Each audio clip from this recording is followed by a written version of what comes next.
নমস্কার বন্ধুরা, রিঙ্কু রান্নাঘরে সবাইকে অসংখ্য অসংখ্য ধন্যবাদ রইল প্রতিদিন ভিডিও দেখার জন্য। আর যে সকল বন্ধুরা প্রতিদিন ভিডিও দেখছেন তারা বেশি বেশি করে শেয়ার করুন। আর আমি আজকের মাঠে থেকে ধান কেটে এসেছি, তাই মনে হলো আজকের একটা আমেরই রেসিপি করি। তো এখানে আম নিয়েছি, ডাল নিয়েছি দু রকমের, আর এখানে নিয়েছি একটা মিডিয়াম সাইজের আলু, আদা গ্রেট করে নিয়েছি, দুটো শুকনো লঙ্কা, 5 ফোড়ন, তেজপাতা আর টমেটো নিয়েছি। আজকের আমি আমেরই রেসিপি করব, তাই ভাবলাম আপনাদের সঙ্গে আজকে শেয়ার করব। তো কেমন হয়েছে কমেন্টে অবশ্যই কিন্তু জানাবেন। প্রথমে আমি ডালটা সেদ্ধ করে নেব। এখানে দেখুন ডাল আমার ভালো সেদ্ধ হয়ে গিয়েছে। তো এখন এর মধ্যে দিয়ে দেব আম,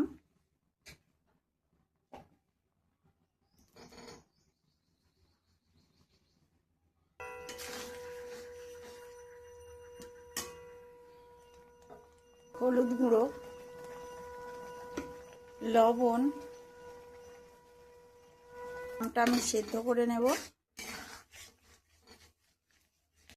এর মধ্যেই দিয়ে দিলাম টমেটো।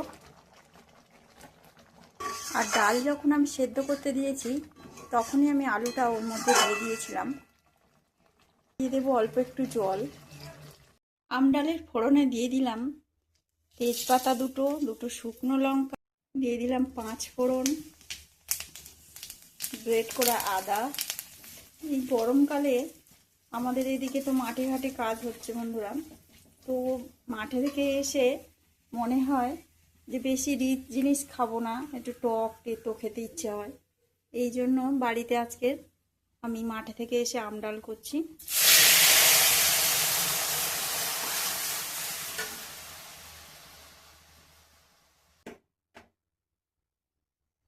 আম ডাল তো হয়ে এসছে, এখন আমি শেষে জিরে, ধনে আর চিনি দিয়ে নামিয়ে নেব। এখানে দেখুন এই যে আলু দিয়েছিলাম, এই আলুও কত সুন্দর হয়ে গিয়েছে। এই আলু খেতে টক টক বেশ খুব ভালো লাগে, ওই জন্য আমি দিয়েছি।